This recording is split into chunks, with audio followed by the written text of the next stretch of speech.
Alright, let me put that, there we go. Time for the scores and thoughts for the Divisional Playoffs. It's been a very interesting weekend in terms of games. Some of the games weren't fun to watch, but the others were fun. So let's get to it. First, the Steelers beat the Ravens 31-24. This one kind of surprised me when the Steelers got down 21-7 at the start of the third quarter. I'm thinking to myself, well, there goes the Steelers' chances of making the Super Bowl.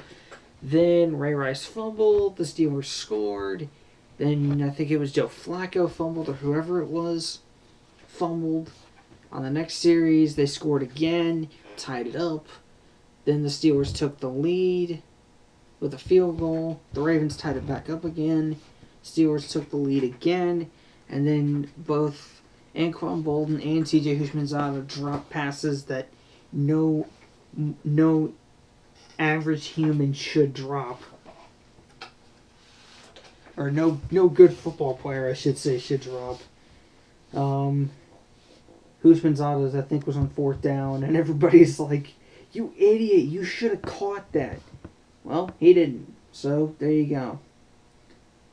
But anyways, it was a close and interesting game. I only watched from the about 5 minutes left in the second quarter on, because I was at the gaming center and I missed the first part of the game, but still, it was a good game. Good win by the Steelers. Packers destroy the Falcons 48-21. I never expected this in my life. I really did not expect this at all. The fact that Green Bay came into Atlanta and destroyed the Falcons on their home turf really speaks volumes. I did not expect this to happen at all. I mean, they went on a 35-point scoring spree after a kickoff return for a touchdown by Eric Weems, in which that provided the funniest moment of the game and the funniest moment of the weekend and probably the funniest moment of the year when Mason Crosby was trying to tackle Eric Weems. He went one way, went the other way, and then fell over to the right. He went to the left. No, he went to the right, went to the left, tried to tackle Weems as he was at the right. Weems went back to the left, and Crosby just sort of fell over. I mean, I understand he's a kicker, but he should at least make an attempt to get in the way. Instead, Eric Weems ran clean for a touchdown. So, I guess that proves that Eric Weems did deserve to be a Pro Bowler. But then after that, it just went downhill for the Falcons. Just numerous mistakes by Matty Ice. Big time, lots of scoring, and of course, Aaron Rodgers being Aaron Rodgers and just absolutely raping. Seriously, Aaron Rodgers just destroyed that Falcons defense. But it was a good win by the Packers. Bears beat the Seahawks 35-24. I guess there goes me eating a decoy and eating the box it came in.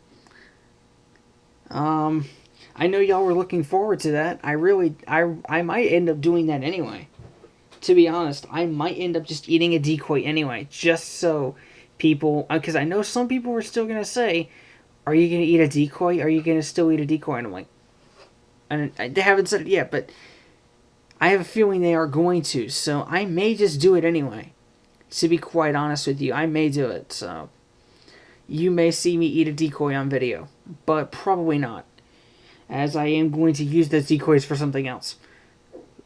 But I kind of expected the Seahawks to put up a bit more of a fight than they did, but instead, all they ended up doing was just getting in the way. They outscored the Bears 24-14 in the second half and 21-7 in the fourth quarter, but they still didn't do much, to be perfectly honest. They didn't do much in this game. I kind of expected them to actually put up a fight, considering they beat the defending Super Bowl champs. But then again, the Saints were not that good this year, even though they made the postseason. And finally, the Jets beat the Patriots 28-21. this really was a case of what happened. I mean, what happened with Tom Brady? Because you saw that Tom Brady just was not Tom Brady. Tom Brady did throw some touchdown passes, but Tom Brady just was not Tom Brady tonight, and that defense just could not hold up. That said, though, that defense, the Patriots had the second youngest defense in the league. The second youngest defense in the league.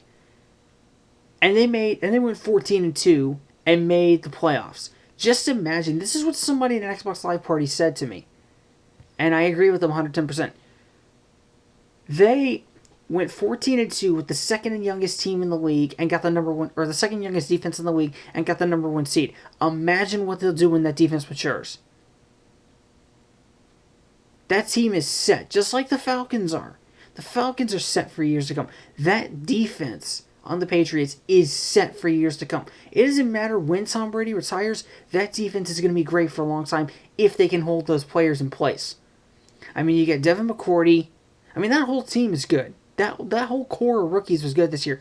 Devin McCourty's good, and the whole group of young players. Devin McCourty, Patrick Chung was good as well. And then on offense, you got those two young tight ends, Gronkowski and Hernandez. They both did fantastic this year.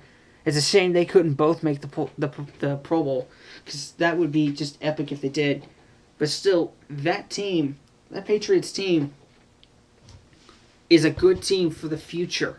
Now, whether or not... what was I going to say? Okay. Now, whether or not they'll make the Super Bowl next year is debatable. But they have the tools to do so. They have a young defense that, like I've said, in a couple years when they fully mature, will be their best. Mm-hmm. And will probably still be there, as I farted, and probably will still be their best for a long time, I think. I had to smell and see if the fart smelled bad. It didn't actually smell that bad, to be honest. Alright, so that's the scores and thoughts. Now to the conference championship previews. There's only 2 games, so I have to be even more in-depth with those. When it comes up. Since this thing loads. There we go. Alright. So, as you see here, ignore this mom discovers how to make $1,000 a week thing. That's not real, of course. You got Packers-Bears. I think this should be a very good game. It is part of that rivalry. And the Bears beat the Packers earlier this season with Devin Hester getting a kickoff return for a touchdown. But the Packers beat the Bears in the last week of the season, so you never know. We could see an upset here, but it is going to be in Soldier Field. So, we'll see. And then Jets-Steelers. I honestly did not expect this matchup to be... I did not expect this matchup. I didn't expect either matchup. I thought the Falcons were going to make this playoffs.